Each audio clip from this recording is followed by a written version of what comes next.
It's time again for the Throttle Up Leadership Podcast with Dr. John Dentico. The mission of our podcast is to provide 21st century leadership training for a talent-driven world. We help organizations implement strategies and practices designed to attract, hire, engage, and retain top talent while mitigating the effects of burnout. Our guests are experts in various fields of organizational dynamics, including, but not limited to, leadership, management, communication, and coaching. They bring a world of knowledge and solutions to our viewers and listeners. I am sincerely grateful for their participation and ideas. So let's dive in. And if you enjoy our podcast, please like, share, and subscribe. We genuinely appreciate your support. Hello again, and welcome to the Throttle Up Leadership Podcast. I am your host, Dr. John Dentico. Before we get to our guest today is September 11th, 2024.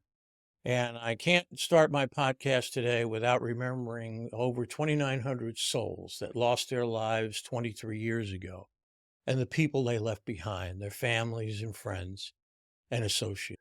Before we begin today, I want to remember them in the kindest way I possibly can. My prayers to their families and to their friends, we will never forget.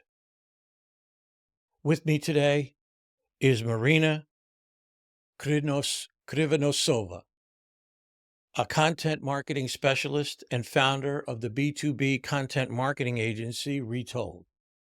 With an extensive background in marketing, including content, social media, branding, and more, Marina opted for the agency approach after working in marketing leadership roles with companies in a number of different verticals.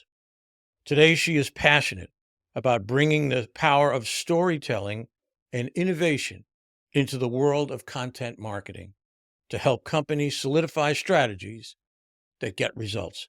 When she's not working, you can find Marina traveling, baking, or reading. Welcome, Marina. It's great to have you here today. Thank you, John. Really excited to be here. Great. So I have to ask, what's your favorite thing to bake? My favorite thing to bake, it doesn't have a name. It's a recipe that my mom shared with me when I was like 8 years old and I was first getting into baking. But it's this little tartlet made with dark chocolate, cognac, and walnuts. And it's just the best thing. How can it be? That's just absolutely fantastic. Let's get on to our podcast. Marina, I spend a good deal of time speaking about an organization having a mission statement. One sentence that tells people inside and outside the company about who they are and what they do. So my question is, how important is a mission statement connected to a company's branding? I think when it comes to mission statements and a company's branding, mission statements are genuinely of utmost importance. You want everyone in the company to be able to say what that company actually does in the same consistent and uniform branding. That's a huge part of it, right? So that everything's consistent and uniform. So mission statements by default fall into that, I would say. Okay, great. I appreciate that. Let's talk about social media options. Okay. Let's say I come to you. I'm a beginner and I don't know really anything about how I can reach out and begin a marketing effort using social media. Take me through the steps that you would normally work with an organization or with a business on. What do we have to do first? And also, if you could add, what social media out do you prefer? So ultimately, it starts with not focusing on the social media outlets from the start, but it starts with looking inward. So if you were a founder and you came to me and you said, Marina, I want to do socials, I have no clue where to start, I would say, okay, what does your company do? Are you B2B or B2C? Who is your audience? Let's paint a picture. Let's get specific. Don't just say, oh, it's males, older males. Okay, what's the exact age range? Where are they based? What are their interests? Are they married? What's their profile in that sense? So we really get as specific as possible. And I think a lot of companies don't do that. You come to a lot of them and you're like, oh, what's your audience? And they're like, oh, boys and girls. And you're like, fantastic. That's useless. So you really have to get as specific as possible. And once you start figuring out who your target audience is, you'll have a better idea of where you can find them. So, based on demographics, you'll be able to say, hey, are we more likely to succeed on TikTok right off the bat or maybe LinkedIn? Because they're quite different. There is some overlap. So, you can use both, for instance, for B2B if you wanted to. But ideally, I would say, hey, if you're B2B, you're really involved in logistics software, I would really say, let's start off with LinkedIn. We can see how TikTok can be incorporated later down the line, but I see your success on LinkedIn. So these are the initial factors that I would focus on when it comes to selecting a social media platform to focus on. Because what I see also a lot of companies do is try to launch on several platforms at once because they think it's easy. And hey, we might as well Snapchat, TikTok, Facebook, LinkedIn, we're here. Let's just repost the same thing everywhere. But that never works. And it's a waste of time and a waste of effort and a waste of money. So this is the way that you would approach narrowing it down. Very interesting. I think that makes perfect sense. I mean, you first have to define who you are. I had a great guy on, a branding expert by the name of Barry Labov from Labov Marketing, and he said something so interesting in the beginning. He said, "You don't create your brand, you discover your brand." And I thought that was so interesting to take that sort of attack. But yeah, I think that's really important. The question is, what do you bring to the marketplace? What are you trying to bring to the marketplace? Because that really defines, as you said, where it goes, where you go, what outlets you use. Let me ask you this question. Can you give me and my listeners some example marketing mistakes that companies make? Without naming names, what is it that they didn't do or should have done? So, as I said, one of the biggest ones I see made is going too fast and getting ahead of yourself and thinking you need to do everything right off the bat just because maybe you think you can. That'll never work. You have to narrow down your efforts. You have to figure out where you'll get the biggest outcome if you put in the effort and focus there and work your way out from there. Maybe you realize over time, hey, we'd get more success over here. We can bring another person on board and we'll have more resources, but never rush it. Really take your time. Another one that I really often see made is people with no marketing background trying to make the marketing decisions. And all the marketers listening to this are going to be like, oh, yeah, been there, experienced it, lived through it, barely survived. Because you'll oftentimes have a founder, a CEO who has no marketing background whatsoever, who'll try to tell marketers how to do their jobs. And I think in that situation, marketers really have to stand their ground politely and tactfully and say, hey, here's my experience, here's where I saw results, and this is why I want to approach things a certain way. And those CEOs really have to also take a step back and say, hey, I respect that, I understand it, and I guess I'm not an expert, so I'll let you do your thing. You have to really let your marketers take charge of their work. You wouldn't tell an engineer what to do if you're not an engineer, right?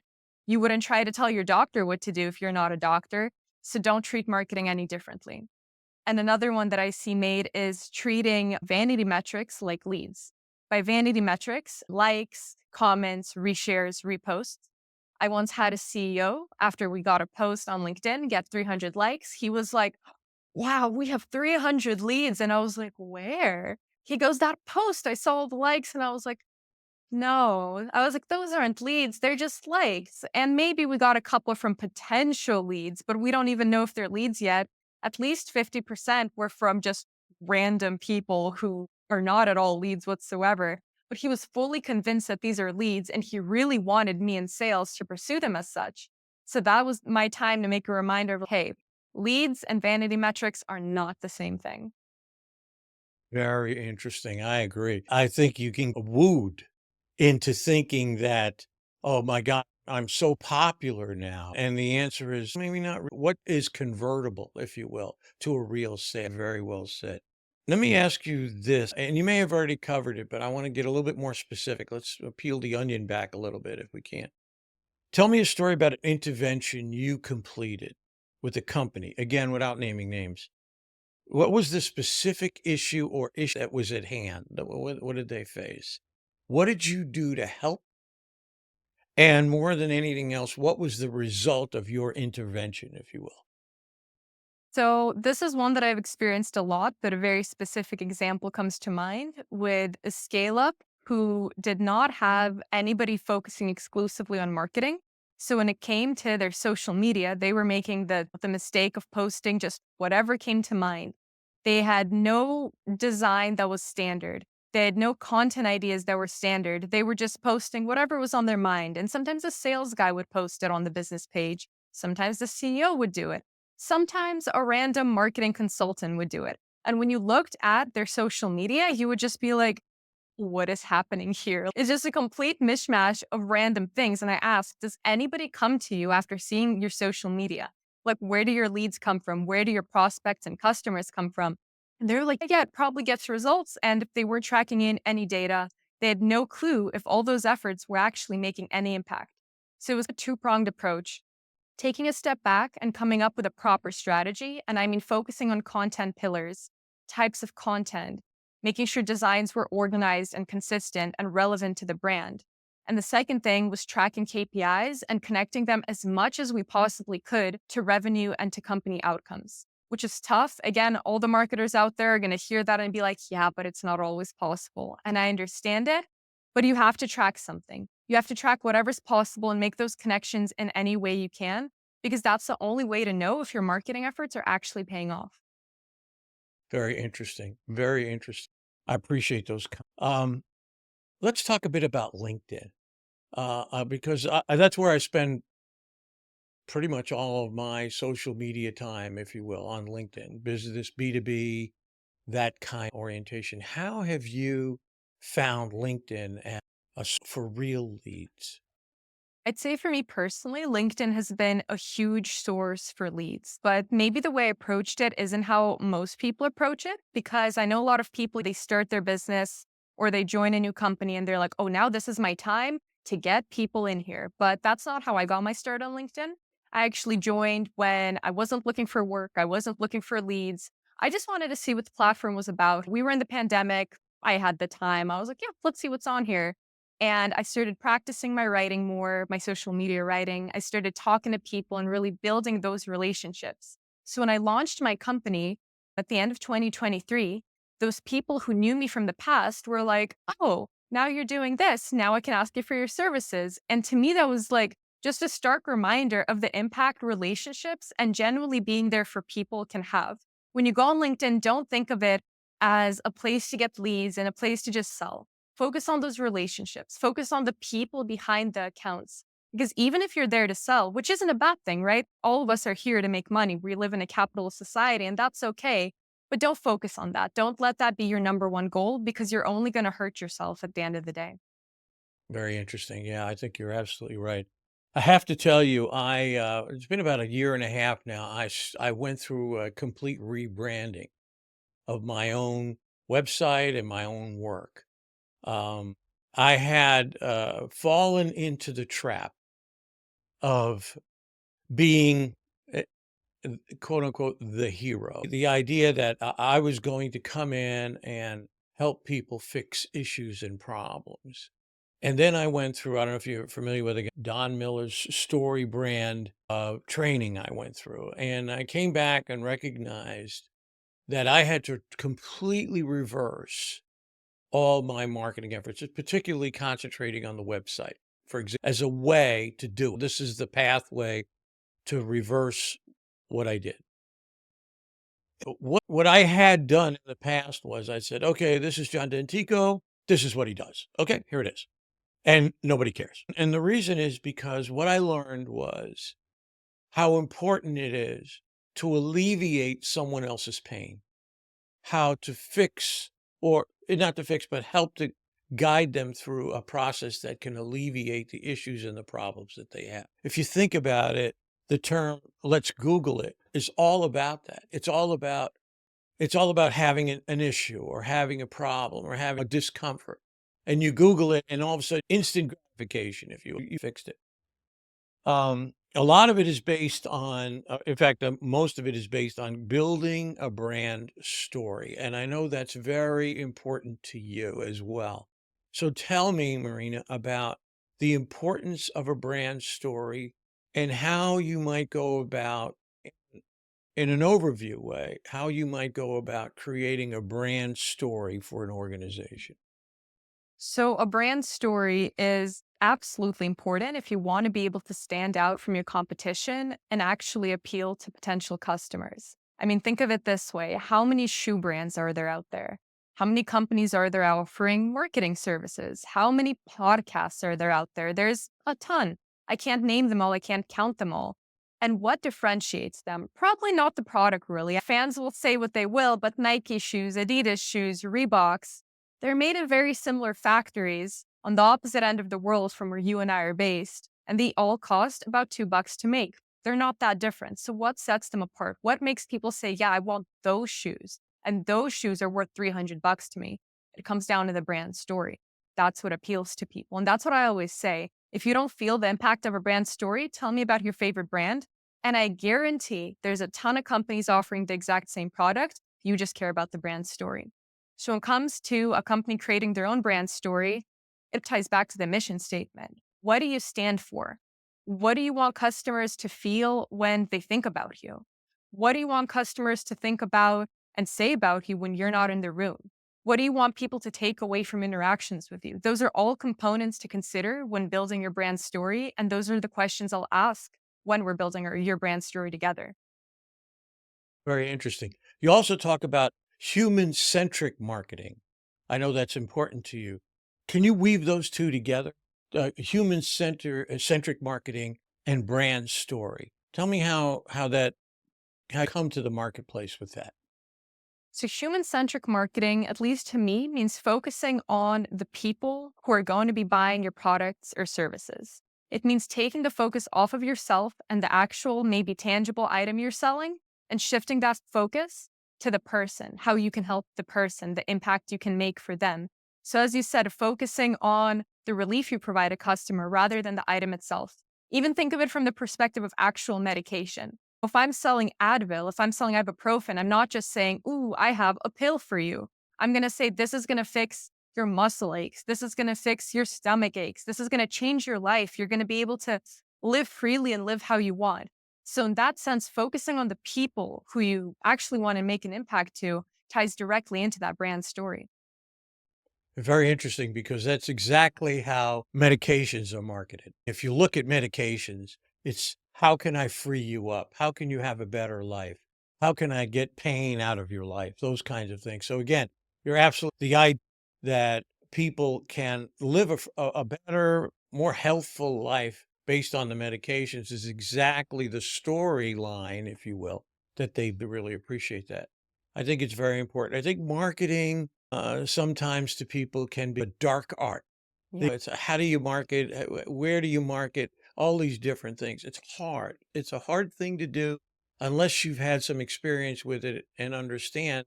Certainly today, the effect of social media, the ability to do as we're doing right now, talking to thousands of miles away.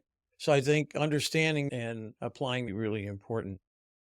Marina, is there any other aspect of marketing you would like to speak to? I'm just going to open it up, okay? Um, what is your meant to be listeners, for example? What is it you would like them to know? Just take it and run with it. I would say focus less on the boring, the structured, the jargon, the corporate, and focus on real experiences, real people, appealing to humor, appealing to what makes people people. I see so much B2B marketing done poorly just because of how boring and corporate and cut out it is. They're using stock photos that they downloaded from the internet. They're using the same generic words that everyone else is using. We're bespoke, we're this, we're that. And it all just blends together. And now in the world of generative AI, it's getting even worse because these companies that were already bland are using identical prompts on ChatGPT and similar platforms to get social media posts and website content that sounds virtually identical. And as I said before, the key to marketing and business is standing out. And when you combine all of that generic content together, you get a brand that's just undistinguishable, it's unrecognizable, and it's boring. So, my message to B2B marketers is don't be afraid to be unique. And just because you're in B2B, it doesn't mean you have to be bland. Very interesting. That's a great message. Let's go down this rabbit hole for a second because you brought it up and I really want to do that. Let's talk about AI. The effect that AI is going to have across the board. Uh, I had a great guest on from an MCC, a master certified coach named Ed Temple. he has an AI partner, if you will, called Enzo. Enzo is a coaching partner. You can call up Enzo and ask Enzo all kinds of different questions about coaching or a problem or an issue. And we're going down the road, and he said to me something that just stuck out in my mind. He said, "Look, we may get to a point where 70 to 75%, maybe even 80% of the redundant things that we do will be handled by AI." He said, which makes the 20% that's left even more important, more human, more important. And I think that's absolutely right. That in the end, it's always about the people. And that speaks to your message of find that uniqueness, find that human uniqueness that separates you from others. I'd really like to know your perspective, but maybe go dive a little bit deeper into it in terms of the use of AI in marketing. And let me just add this. Sorry, the things to be careful about, to be wary about. So, personally, I'm a huge advocate for using generative AI in marketing. And I know there's a lot of marketers who either hate it or they're intimidated by it. And I understand the concerns, I understand the fears and the worries. But whether we like it or not, generative AI is here and it's here to stay. And it's only going to get more advanced. So, if you try to fight it or resist it, you're only hurting yourself in the long run because you're not able to adapt and you're not able to upskill in the way you should be. So I see it as a tool. I don't see it as a replacement for marketers, at least not at this point. I don't see a need for a career change, but I see it as a huge tool. And especially as a solopreneur, it's taken so much of the work that I used to spend hours on and made it so much easier to do.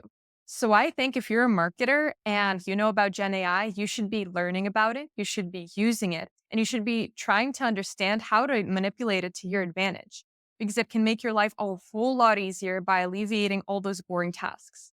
So that's my general take on Gen AI. And when it comes to the risks and when it comes to the bad stuff and the threats, of course, that's there. For instance, the way that it uses information online and how it can spread misinformation. So if you're a marketer using Gen AI, fact check everything, proofread everything, make sure that all the information that you're seeing from the Gen AI program is legit.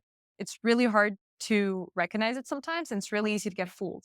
So that's something to look out for. And also, of course, there's the ethical concerns. Is it ethical? Is it stealing content from others? Is it treating creators fairly? And I think in that sense, something you can do is run the content you receive through a plagiarism detector because it's surprisingly accurate. And you'll see where the Gen AI is taking the content from and if it's blatantly plagiarizing or if it's actually coming up with something new. And then it's up to you to edit it, have it generate something else, and basically ensure that the plagiarized content isn't getting out there. So again, like many things, I think Gen AI is a tool. It'll never replace you. It's not here to take your job, but it's your job to learn how to use it responsibly and in a way that's relevant to you. What's interesting, I have a colleague named who says that he's an I would say AI expert at this point. And he makes the point that you should, if you do something with a generative AI, that in fact you should let people know that part of this was created using Gen AI. It's a very interesting perspective on the use of it. I agree. It's here to stay. I use it in very limited ways. One is Grammarly. Grammarly now has an AI capability that allows me to go in and rework some paragraphs or to check the spelling or to check the synthesis of something that I write, which I think is very helpful. I wrote my book. I started writing my book in 2015 and I finished in 2019, took 54 months, I think it was. And I think how much time I would have saved had I had a generative AI capability back then, because I just kept reading manuscript over manuscript until I was bleary. And I just could to take a week off just to not to read anything. Yeah. And so that's helped. And I also use it on Descript when I do the post processing to help me generate show notes. And it does a wonderful job there. I go through it all, make sure everything's good, change certain words here and there that maybe not give the right sense or the right sensibility. But I think it's here to stay. And I think it can be absolutely invaluable in marketing efforts. We are getting close to the end here. And I want to ask you this last question that I normally ask. And that is if you had a magic wand and you could change one thing, and you may have already spoken to this, but if you could change one thing that you see in the marketplace today, what would that be? I feel like it really changes on the day, depending on what I've seen in my clients in recent times. But based on this conversation, make marketing more human. Every time I scroll LinkedIn, I see some great examples of successful companies doing awesome things with marketing. And I'm like, yes, that's so good. That really resonates. And then I see the same stock photo and the same like rocket emojis from ChatGPT. And I'm like, oh, guys, it's 2024. Come on, we can do better than this. So make marketing human. That's great. Listen, Marina, I can't thank you enough for your time today. I appreciate it all the way from the Netherlands, and I wish you all the greatest success in the future. Have a great life and be involved in the things that you do, and don't forget, as you say, that in the end, it's all about the people. It's all about the human connection. So again, thank you so very much for your time today. Thank you, John.